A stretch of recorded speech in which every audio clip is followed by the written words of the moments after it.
കണ്ടതല്ലോ. പടച്ചവരെ, ഒരായുഷ്കാലം മുഴുവനും സമ്പാദിച്ചത് മുഴുവനും നഷ്ടപ്പെട്ടു പോയാ എത്രയോ പാവങ്ങളെ കാണുന്നുണ്ട് വയനാടിന്റെ പരിസരങ്ങളിലല്ലോ. ഒരു ദിവസം എത്ര ജനാസയാണ്, 10-40 പേര് മണ്ണിന്റെ അടിയിൽ നിന്നെടുക്കുന്ന രംഗം കണ്ടതല്ലോ. അവരുടെ എല്ലാം പോയല്ലോ, അവരുടെ എല്ലാം പോയല്ലോ. വയനാടിന്റെ പരിസരങ്ങളല്ലോ എല്ലാം നഷ്ടപ്പെട്ടു പോയി. ഇന്നലെ കുടുംബമുണ്ടായിരുന്നു, ഇന്നലെ വീടുണ്ടായിരുന്നു, കൊട്ടാരം പോലെ ഉണ്ടാക്കിയ വീടിന്റെ അകത്ത് കിടന്നിറങ്ങിയ പാവങ്ങള് അവസാനമിട്ടിരിക്കുന്ന വസ്ത്രവുമായി പടച്ചവനെ കാത്തു നിൽക്കുകയാണ്. കൊണ്ടുവരുന്ന ഭക്ഷണവും കാത്ത് അല്ലാഹുവേ ഉടുത്തിരുന്ന തുണിയുരിഞ്ഞ് തറയിൽ വിരിച്ചിട്ട് കിടന്നിറങ്ങുന്നൊരവസ്ഥയിലേക്ക് എത്രയോ പാവങ്ങൾ മാറിപ്പോയില്ലോ. എന്റെ പ്രിയമുള്ളവരെ, ഇതുപോലെയുള്ള ദുരന്തങ്ങളിൽ നിന്ന് രക്ഷപ്പെടാനോ, ഇതുപോലെയുള്ള അദാബുകളിൽ നിന്ന് രക്ഷപ്പെടാനുള്ള വഴിയാ. എന്റെ പ്രിയപ്പെട്ടവരെ, ആ പാവങ്ങളെ മറന്നു പോകരുത്, ആ പാവപ്പെട്ടവരെ മറന്നു പോകരുത്. നമ്മുടെ ദുആകളിൽ എപ്പോഴും അവർക്ക് വേണ്ടി ദുആ ചെയ്യണം. അല്ലാഹുവേ, മരണപ്പെട്ടവർക്ക് നീ മഗ്ഫിറത്ത് നൽകണേ അല്ലാ, അവർക്ക് ഷഹീദിന്റെ കൂലി കൊടുക്കണേ അല്ലാ, അവർക്ക് ഷഹീദിന്റെ കൂലി കൊടുക്കണേ അല്ലോ. പടച്ചവരെ, സർവ്വതും നഷ്ടപ്പെട്ടു പോയ പാവങ്ങള് എല്ലാം നഷ്ടപ്പെട്ടു പോയി. പടച്ചവനെ, ഇനി എന്ത് ചെയ്യണമെന്നറിയാതെ പ്രയാസപ്പെടുന്ന പാവങ്ങൾക്ക് നീ ഒരു വഴി തുറന്നു കൊടുക്കണേ അല്ലോ. അല്ലാഹു നിനക്കെന്ത് തന്നാലും അതിന് ഖൈറേവുള്ള മുസ്ലിമേ, അതിന് ഖൈറേവുള്ള മുസ്ലിമേ. കഷ്ടപ്പെടുന്നവരെ, പ്രയാസത്തിന്റെ നടുവില് കഴിയുന്നവരെ, ഏത് പ്രതിസന്ധിയിലും അല്ലാഹുവിന്റെ സഹായം വിളിച്ചിറക്കണോ. അല്ലാഹുവിന്റെ സഹായം നേടാനുള്ള ദിക്റാ ഹസ്ബുനല്ലാഹു നിഅമൽ വകീൽ നിഅമൽ മൗലാ വനിഅമൻ നസീർ. ഈ ദിക്റാണ് ആയിഷ ബീവി പറഞ്ഞത്, ഈ ദിക്റാണ് ആയിഷ ബീവി പറഞ്ഞത്. നാട്ടുകാര് മുഴുവനും തെറ്റുകാരിയാണെന്ന് പറഞ്ഞപ്പോ ഈ ദിക്റാണ് ആയിഷ ബീവി പറഞ്ഞത്. ഏത് പ്രതിസന്ധിയിലും അല്ലാഹുവിന്റെ സഹായം വിളിച്ചിറക്കണോ, അല്ലാഹുവിന്റെ സഹായം നേടാനുള്ള ദിക്റാ. മഹാനായ യൂസുഫ് നബി അലൈഹിസ്സലാം തന്റെ കൂടപ്പിറപ്പുകളെ പൊട്ടക്കണറ്റിലേക്ക് വലിച്ചെറിഞ്ഞിട്ട് യൂസുഫ് നബി അലൈഹിസ്സലാമിനെ പൊട്ടക്കണറ്റിലേക്ക് തന്റെ കൂടപ്പിറപ്പുകളെ വലിച്ചെറിയുമ്പോ ആ പൊട്ടക്കണറ്റിലേക്ക്, ആ കിണറിന്റെ മുകളിൽ നിന്ന് താഴേക്ക് വീഴുമ്പോ യൂസുഫ് നബിയും പറഞ്ഞത്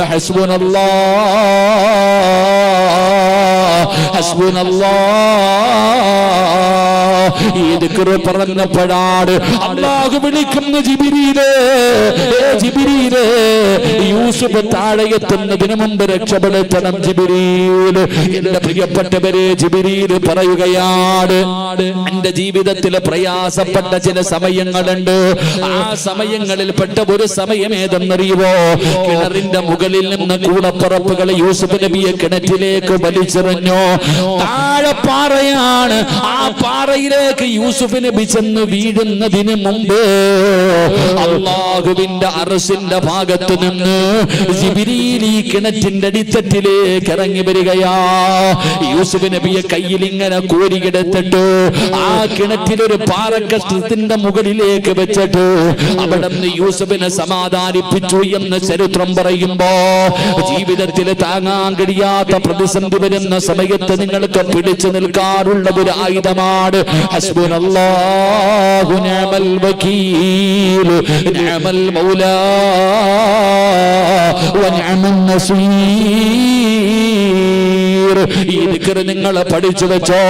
അല്ലാഹു നിനക്കെന്ത് തന്നാലും അതിന് ഖൈറേവുള്ള മുസ്ലിമേ, അതിന് ഖൈറേവുള്ള മുസ്ലിമേ. ഒന്നാമത്തെ പ്രതിഫലം എന്തെന്നറിയുവോ? രോഗം പിടിച്ചവരെ, കഷ്ടപ്പെടുന്നവരെ, പ്രയാസത്തിന്റെ നടുവില് കഴിയുന്നവരെ അല്ലാഹു നിനക്ക് തരുന്ന ഒന്നാമത്തെ പ്രതിഫലം, അല്ലാഹുവിന് നിന്നെ വല്ലാത്ത ഇഷ്ടമാണെന്ന് ആദരവായ പ്രവാചകൻ നബി മുഹമ്മദ് മുസ്തഫ സല്ലല്ലാഹു അലൈഹി വസല്ലം. അല്ലാഹു ദുഃഖങ്ങളും ദുരിതങ്ങളും ദുരിതങ്ങളും പ്രയാസങ്ങളും തരുന്നുണ്ടെങ്കിൽ നീ വിചാരിച്ചോണം, ആർക്ക് നിന്നെ ഇഷ്ടമാണ്? ഈ ലോകം മുഴുവനും പടച്ചിരിക്കുന്ന റബ്ബുൽ ഇസ്സത്തായ പടച്ച റബ്ബിന് നിന്നെ ഇഷ്ടമുള്ളത് കൊണ്ടാ അള്ളാഹു നിന്നെ പരീക്ഷിക്കുന്നത് എന്ന് മനസ്സിന് പറഞ്ഞു പഠിപ്പിക്കണം. അള്ളാഹു ഭാഗ്യം തരുമാറാകട്ടെ. അള്ള ഇഷ്ടപ്പെട്ടതിന്റെ അടയാളമാ അള്ള നിനക്ക് രോഗം തന്നത്, അള്ളാഹു നിനക്ക് പരീക്ഷണം തരുന്നത്, അള്ളാഹു നിനക്ക് പ്രയാസം തരുന്നത്. എന്നിട്ട് രണ്ടാമതായിട്ട് അള്ളാഹു പറയുകയാ, റസൂലുള്ളാഹി തങ്ങൾ പറയുകയാണ്, ഒറ്റ രാത്രി പനി പിടിച്ചത് ക്ഷമിച്ചതിന്റെ പേരിൽ ഒരേ ഒരു രാത്രി ഒരു പനി നിനക്ക് വന്നു, ആ പനി വന്നതിന്റെ പേരിൽ നീ ക്ഷമിച്ചാൽ നിന്റെ ഉമ്മ പ്രസവിച്ചതുപോലെ അള്ളാഹു നിന്നെ ശുദ്ധീകരിക്കുമെന്ന് നബി മുഹമ്മദ് മുസ്തഫ. നബി മുഹമ്മദ് മുസ്തഫ ഒരു പനി പിടിച്ചതിന്റെ പേരിൽ, ആ പനി പിടിച്ചത് ഒറ്റ രാത്രി ക്ഷമിച്ച അതിന് കിട്ടുന്ന പ്രതിഫലം ജീവിതത്തിൽ അന്ന് വരെ ചെയ്ത അള്ള പാപം പൊറുക്കെങ്കിൽ പിന്നെ നമ്മളെക്കാളും വലിയ ഭാഗ്യവാൻ ആരാ ഉള്ളത്? അള്ളാഹു ഈമാൻ തരുമാറാകട്ടെ. ഒരു പനി പിടിച്ചാൽ സ്വർഗം കിട്ടുമോ? അല്ല, ഒരു പനി പിടിച്ചതിന്റെ പേരിൽ അള്ളാഹു ഉമ്മ പ്രസവിച്ചതുപോലെ പാപങ്ങൾ മുഴുവനും കഴുകി ശുദ്ധമാക്കുവോ? എന്റെ പ്രിയമുള്ളവരെ, മഹാനായ പ്രവാചകൻ സല്ലല്ലാഹു അലൈഹി വസല്ലമ തങ്ങളെ പറയുകയാണ്, ഒന്നാമത്തെ പ്രതിഫലം എന്തെന്നറിയുമോ? അള്ളാഹു നിന്നെ സ്നേഹിക്കുകയാണ്, അള്ളാഹു നിന്നെ ഇഷ്ടപ്പെടുകയാണ്. രണ്ട്, അള്ളാഹു നിന്റെ സർവ്വ പാപങ്ങളും അള്ളാഹു അവിടെ നിന്ന് പുറത്തു തരികയാ. മൂന്നാമത്തെ പ്രതിഫലം എന്തെന്നറിയോ? മഹാനായ നബി മുഹമ്മദ് മുസ്തഫ സല്ലല്ലാഹു അലൈഹി വസല്ലമ തങ്ങൾ പറയുകയാണ്, നാളെ പടച്ച റബ്ബിന്റെ പരലോകമുണ്ടല്ലോ. മഹാനായ പ്രവാചകൻ പറയുന്നു, ഇദാ അഹബ്ബല്ലാഹു ഖൗമൻ ഇബ്തിലാ. മഹാനായ പ്രവാചകൻ സല്ലല്ലാഹു അലൈഹി വസല്ലമ തങ്ങൾ പറയുകയാണ്, ഖബറിന്റെ അകത്ത് നിന്ന് എഴുന്നേറ്റ് പോകുന്ന പടച്ച റബ്ബിന്റെ പരലോകമുണ്ടല്ലോ. ഉച്ച സമയത്ത് ഉദിച്ചു നിന്ന സൂര്യന്റെ ചൂടുണ്ടല്ലോ, ഈ 10 മണി 9:30 സമയം കഴിഞ്ഞിട്ട് പോലും നമ്മൾ ഇവിടെ ഇരുന്ന് വിയർക്കുകയാണ്. എങ്കിൽ ഇത് ഒരു ചാണ മുകളിൽ നിൽക്കുന്ന ഒരു ദിവസമുണ്ട്. ഈ സീറ്റിന്റെ താഴെ നമുക്കിരിക്കാൻ പറ്റുന്നില്ല. കാല് തറയിൽ ചവിട്ടിയിരിക്കുമ്പോ കാലിന്റെ അടി ചൂടാവുകയാണ്. എങ്കിൽ നാളെ ചെമ്പിന്റെ തറയിൽ നിൽക്കുന്ന ഒരു ദിവസമുണ്ട്. ആ പടച്ച റബ്ബിന്റെ ഭയാനകമായ പരലോകമുണ്ടല്ലോ. ആ പരലോകത്തിൽ അല്ലാഹു നിന്റെ പ്രയാസങ്ങൾ മാറ്റി തരുമെന്ന് ആദരവായ പ്രവാചകൻ നബി മുഹമ്മദ് മുസ്തഫ സല്ലല്ലാഹു അലൈഹി വസല്ലമ തങ്ങൾ പറയുമ്പോ, പരലോകത്തെ രക്ഷപ്പെടുമെങ്കിൽ പിന്നെ നിനക്കെന്തേ വേണ്ടത്? പരലോകത്തെ രക്ഷപ്പെടുമെങ്കിൽ പ്രവാചകന്മാരും അല്ലാഹുവേ പ്രവാചകന്മാര് പോലും തലതാഴ്ത്തി നിൽക്കുന്ന പരലോകമുണ്ടല്ലോ. ഒരു മനുഷ്യനും കണ്ട പരിചയം കാണിക്കാത്ത പരലോകമുണ്ടല്ലോ. മനുഷ്യന്മാര് സ്വാർത്ഥരായി പോകുന്ന പരലോകമുണ്ടല്ലോ. ആയിഷ ബീവിയോട് മുത്തുനബി പറഞ്ഞത്, ആയിഷ, നിന്റെ മുന്നിലൂടെ ഞാൻ നടന്നു പോയാൽ നിനക്ക് രക്ഷമില്ല ആയിഷ. നിന്നെ ഒന്ന് സഹായിക്കാൻ കഴിയാത്ത സമയങ്ങളുണ്ട് ആയിഷ എന്ന മുത്തുനബി പോലും പറഞ്ഞു തന്ന ഭയാനകമായ പരലോകമുണ്ടല്ലോ. ആ പരലോകത്തിൽ നിനക്ക് പ്രയാസമില്ല, അവിടെ നിനക്ക് ടെൻഷനില്ല, അവിടെ നിനക്ക് അല്ലാഹു രക്ഷ തരുമെന്ന് നബി മുഹമ്മദ് മുസ്തഫ സല്ലല്ലാഹു അലൈഹി വസല്ലമ തങ്ങൾ പഠിപ്പിക്കുകയാ. ക്യാൻസർ വരുമ്പോ കരയുന്നവര്, കൈകാലൊടിയുമ്പോ കരയുന്നവര്, അല്ലാഹു എന്തെങ്കിലും ഒരു രോഗം തരുമ്പോ വരുന്നവരോട് മുഴുവനും പരാതി പറയുന്നവര്, അല്ലാഹുവിന്റെ റസൂൽ അവിടെ നിന്ന് പറയുകയാ, റസൂലുള്ളാഹ് പറയുകയാ, വഅബ്ശിറൂ ബിൽ ജന്നാ, സ്വർഗം കാണാനുള്ള ഭാഗ്യവാ, അല്ലാഹുവിന്റെ സ്വർഗത്തിന്റെ അവകാശിയാ, നിനക്ക് സ്വർഗത്തിൽ അല്ലാഹു ഒരു സീറ്റ് തരുമെന്ന് ആദരവായ പ്രവാചകൻ നബി മുഹമ്മദ് മുസ്തഫ. അബൂ തൽഹ റളിയല്ലാഹു തആല അൻഹു സഹാബിയ. അവിടെ ഒരു മകനുണ്ട്, വല്ലാത്ത സ്നേഹമാ മകനോട്. എവിടെ പോയാലും കൂടെ കൊണ്ട് നടക്കും, തന്റെ മോനുമായിട്ടേ പോകും. അങ്ങനെ വാപ്പായും മോനും തമ്മിൽ വലിയ സ്നേഹബന്ധം. അങ്ങനെ ഒരിക്കൽ യാത്രയ്ക്ക് പോകുമ്പോൾ തന്റെ പ്രിയപ്പെട്ട ഭാര്യ ഉമ്മു സുലൈം റളിയല്ലാഹു തആല അൻഹ തന്റെ കയ്യിൽ മകനെ ഏൽപ്പിച്ചിട്ട് പറഞ്ഞു, പൊന്നുപോലെ നോക്കിക്കോണം കേട്ടാ, എന്റെ മോനെ നല്ലതുപോലെ നീ നോക്കിക്കൊള്ളണം. അവിടെ നിന്ന് യാത്ര പറഞ്ഞു ചുംബനം കൊടുത്തു പോയി. അബൂ തൽഹ റളിയല്ലാഹു തആല അൻഹു പോയി. കുറച്ച് ദിവസം അങ്ങോട്ട് കഴിഞ്ഞപ്പോൾ മോന് പനി വരാൻ തുടങ്ങി. എന്തു മരുന്ന് കഴിച്ചിട്ടും പനി മാറുന്നില്ല. ഞാൻ ചരിത്രം വിശദീകരിക്കുന്നില്ല. അവിടെ ഒന്നും പനി മാറുന്നില്ല. മരുന്നുകൾ കഴിക്കാൻ തുടങ്ങി, പനി കൂടാൻ തുടങ്ങി. ഭർത്താവാണെങ്കിൽ നാട്ടിലില്ല. എന്റെ പ്രിയമുള്ള സഹോദരങ്ങളെ, അവസാനം അബൂ തൽഹ റളിയല്ലാഹു തആല അൻഹുവിന്റെ മകൻ പനി കൂടി മരണപ്പെട്ടു പോയി. അവിടെ നിന്ന് മരണപ്പെട്ടു, തന്റെ ചെറിയ മകൻ മരണപ്പെട്ടു. അവിടെ നീ എന്ത് ചെയ്യണമെന്നറിയില്ല, ഭർത്താവ് നാട്ടിലില്ല, എന്ത് ചെയ്യണമെന്നറിയില്ല. മഹദി ഉമ്മു സുലൈം റളിയല്ലാഹു തആല കുറെ നേരം കരഞ്ഞുകൊണ്ടിരുന്നു. എന്നിട്ട് നേരെ ഇലാ ഹദ്റത്തി റസൂലില്ലാഹി സ്വല്ലല്ലാഹു അലൈഹി വസല്ലം, അള്ളാഹുവിന്റെ പ്രവാചകന്റെ മുന്നിൽ പോയിട്ട് പറഞ്ഞു, നബിയെ, അല്ലാഹ് എനിക്ക് തന്ന എന്റെ പൊന്നുമോൻ മരിച്ചുപോയി നബിയെ. റസൂലുള്ളാഹി തങ്ങൾ പറഞ്ഞു, ഇന്നാ ലില്ലാഹി വ ഇന്നാ ഇലൈഹി റാജിഊൻ. ഉമ്മു സുലൈം ക്ഷമിക്ക്, അൽഹംദുലില്ലാ പറ. സ്വന്തം മകൻ മരിച്ചുപോയെന്ന് അള്ളാഹുവിന്റെ പ്രവാചകൻ സല്ലല്ലാഹു അലൈഹി വസല്ലം തങ്ങളുടെ മുന്നിൽ പോയി പറഞ്ഞ പെണ്ണിനോട്, ഉമ്മു സുലൈമിനോട് പ്രവാചകൻ പറഞ്ഞു, നീ ക്ഷമിക്ക്, ഇന്നാ ലില്ലാഹി വ ഇന്നാ ഇലൈഹി റാജിഊൻ, നീ ക്ഷമിക്ക്. എന്നിട്ട് പറഞ്ഞു, അല്ലാഹനെ നീ സ്തുതിക്ക്, അൽഹംദുലില്ലാ പറ. ഉമ്മു സുലൈം റളിയല്ലാഹു തആല അൻഹ അൽഹംദുലില്ലാ പറഞ്ഞു. എന്റെ പ്രിയപ്പെട്ട സഹോദരങ്ങളെ, രണ്ടാമത്തെ ചോദ്യം, ഭർത്താവ് നാട്ടിലില്ല, വരുന്നത് വരെ കാത്തു നിൽക്കണോ നബിയെ, ഖബറടക്കണോ നബിയെ? അള്ളാഹുവിന്റെ പ്രവാചകൻ സല്ലല്ലാഹു അലൈഹി വസല്ലം തങ്ങൾ പറഞ്ഞു ഖബറടക്കാൻ. അങ്ങനെ തന്റെ പൊന്നാര മകനെ കുളിപ്പിച്ചു ഒരുക്കി അങ്ങനെ അവിടെ നിന്ന് ഖബറടക്കി. ദിവസങ്ങൾ കഴിഞ്ഞു. ഒരു ദിവസം രാത്രി ഉമ്മു സുലൈം റളിയല്ലാഹു തആല ഒരു ദിവസം രാവിലെ ഇരുന്ന് വല്ലാത്ത പ്രയാസവ. കാരണം നാളെ തന്റെ പ്രിയപ്പെട്ട ഭർത്താവ് യാത്ര കഴിഞ്ഞ് വീട്ടിലേക്ക് മടങ്ങി വരികയാ. മകൻ മരിച്ച വാർത്ത അറിഞ്ഞിട്ടില്ല, തന്റെ പൊന്നാര മകൻ മരണപ്പെട്ട വാർത്ത അറിഞ്ഞിട്ടില്ല. നാളെ ഭർത്താവ് വീട്ടിലേക്ക് കയറി വരികയാ. എന്തു പറയും? ഉമ്മു സുലൈം റളിയല്ലാഹു തആല അൻഹ വല്ലാതെ കരച്ചലാണ്. എന്റെ പ്രിയമുള്ള സഹോദരങ്ങളെ, പിറ്റേ ദിവസമുണ്ടല്ലോ, അബൂ തൽഹ റളിയല്ലാഹു തആല അൻഹു യാത്ര കഴിഞ്ഞ് വീട്ടിലേക്ക് കടന്നു വരികയാണ്. വീട്ടിലേക്ക് കടന്നു വരുമ്പോ ഉമ്മു സുലൈം റളിയല്ലാഹു തആല അൻഹു ചിരിക്കുന്ന മുഖത്തോടെ ഒരുങ്ങി വീടിന്റെ കവാടത്തിൽ നിൽക്കുകയാ. ഭാര്യ എന്ന് പറഞ്ഞാൽ എങ്ങനെയാണ്? വീടിന്റെ കവാടത്തിന്റെ മുന്നിൽ പ്രിയപ്പെട്ട ഭർത്താവ് വരുമ്പോ ചിരിക്കുന്ന മുഖത്തോടെ കടന്നു നിൽക്കുന്നു. അവിടുന്ന് തൽഹ റളിയല്ലാഹു തആല അൻഹു സലാം പറഞ്ഞു.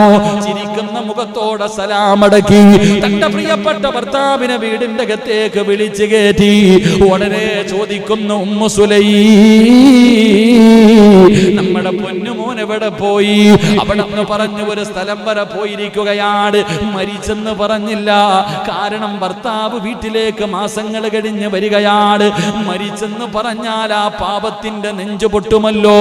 അതുകൊണ്ട് അവിടെ നിന്ന് പറഞ്ഞു ഒരു സ്ഥലം വരെ പോയിരിക്കുകയാ.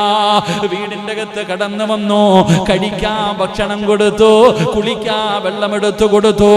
എന്നിട്ട് രണ്ടുപേരും കൂടെ പടച്ചവനെ, ഉമ്മു സുലൈം റളിയല്ലാഹു തആല അവിടെന്ന് ചിന്തിച്ചു, അല്ലാഹ്, എന്റെ ഭർത്താവിന് വികാരമുണ്ടാകുമല്ലോ, അത് സാധിപ്പിച്ചു കൊടുക്കേണ്ടത് എന്റെ കടമയാണല്ലോ. മകൻ മരിച്ച വേദന മുഴുവനും മനസ്സിന്റെ ഉള്ളിൽ കടിച്ചമർത്തി. രണ്ടുപേരും കൂടെ കിടപ്പറയിൽ കിടക്കുകയാണ്, ശാരീരികമായി ബന്ധപ്പെടുകയാണ്. അങ്ങനെ ബന്ധപ്പെട്ട് കഴിഞ്ഞപ്പോ ഉമ്മു സുലൈം റളിയല്ലാഹു തആല അൻഹ അവിടുന്ന് തന്റെ ഭർത്താവിനോടൊരു ചോദ്യം ചോദിക്കുകയാ. തൽഹ,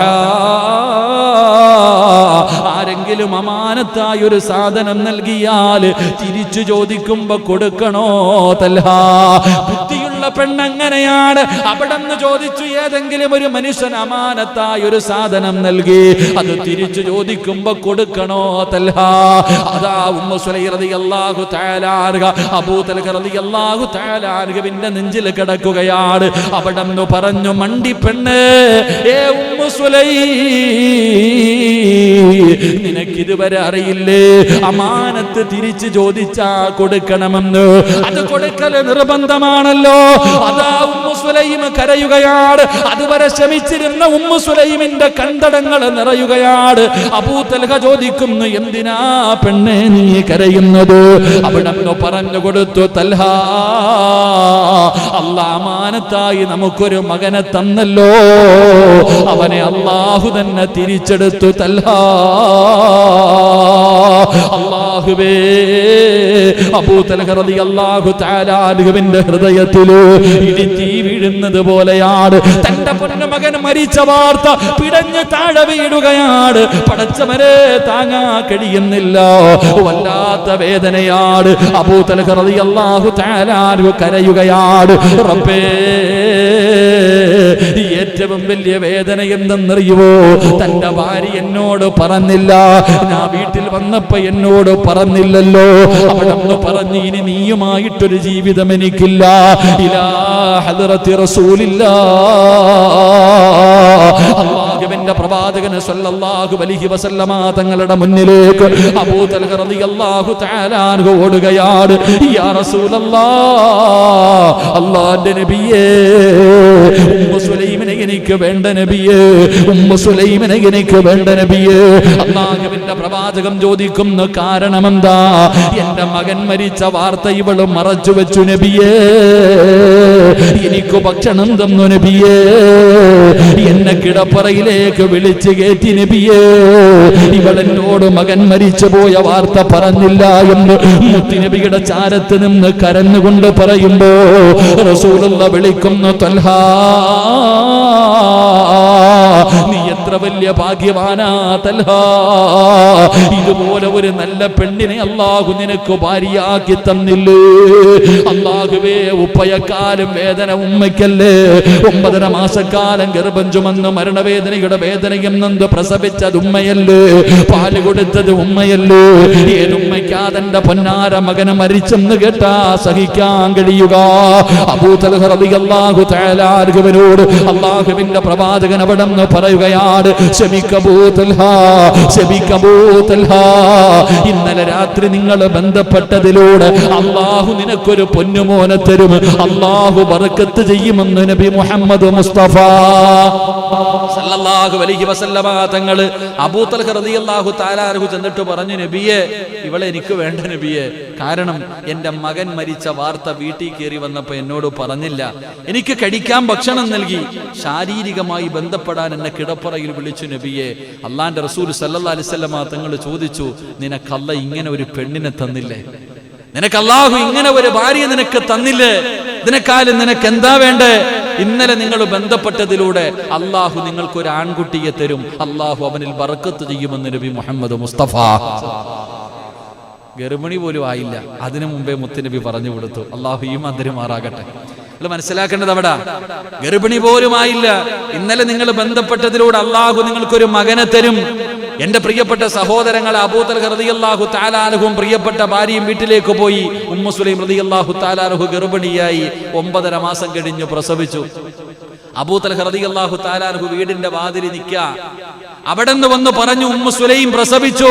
അബൂ തൽഹ റളിയല്ലാഹു തആല അൻഹുവിനോട് പറഞ്ഞു, പ്രസവിച്ചു, ആൺകുട്ടിയാ.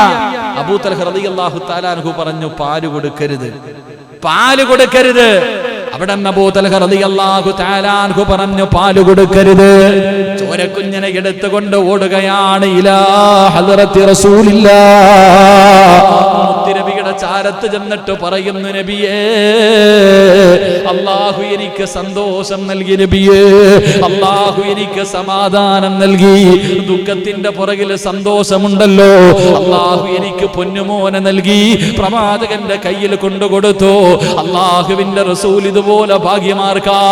അല്ലാഹുവേ, ആ പൊന്നുമകന് അല്ലാഹുവിന്റെ പ്രവാചകന് ബാങ്ക് മിക്കാമത്തും കൊടുത്തു. ബാങ്ക് മിക്കാമത്തും മുത്തുനബിയാണ് ചെവിയിൽ കൊടുത്തത്. റബ്ബേ, അബ്ദുല്ലാ എന്ന് പേരിട്ടു, അബ്ദുല്ലാ എന്ന് പേരിട്ടു. ഈത്തപ്പഴമെടുത്തു വായിക്കകത്ത് വെച്ച് ചവച്ചരച്ചിട്ട് അല്ലാഹുവിന്റെ റസൂലിന്റെ ശറഫാക്കപ്പെട്ട കൈകൊണ്ട് ആ ഈത്തപ്പഴം കുഞ്ഞിന്റെ വായിൽ മധുരം വെച്ച് കൊടുക്കുകയാ. എന്റെ പ്രിയമുള്ളവരെ, അബ്ദുല്ല ആരാ എന്നറിയോ? അബ്ദുല്ലയുടെ ചരിത്രം അറിയുവോ? അല്ലാഹുവിന്റെ വിശുദ്ധമായ ഖുർആൻ മുഴുവനും കാണാതെ പഠിച്ചു. അബ്ദുല്ല ഹാഫിളായി, അബ്ദുല്ല ഹാഫിളായി. അവിടുന്ന് പ്രായപൂർത്തിയായി, അവിടുന്ന് വിവാഹം കഴിച്ചു. 11 മക്കള് ജനിച്ചു. അബ്ദുല്ലയ്ക്ക് 11 മക്കളുണ്ടായി. ആ 11 മക്കളും ഹാഫിളീങ്ങളായെന്ന് ചരിത്രം പറയുമ്പോ ഇല്ലാ യലമൽ ജസാ യലമൽ ബലാ. ഉമ്മു സുലൈം പറഞ്ഞ ഒരു അൽഹംദുലില്ലയുടെ പ്രതിഫലമാ. അതുകൊണ്ട് മറന്നു പോകരുത്. അല്ലാഹു നമുക്ക് ഈമാൻ നൽകി അനുഗ്രഹിക്കുമാറാകട്ടെ. അതുകൊണ്ട് എന്റെ പ്രിയമുള്ള സഹോദരങ്ങളോട്, രോഗങ്ങളും പ്രയാസങ്ങളും വേദനകളും കടന്നു വരുമ്പോ ക്ഷമിക്കാനുള്ള ഒരു മനസ്സ് നമുക്ക് വേണം. റബ്ബിനോട് ദുആ ചെയ്യണേ.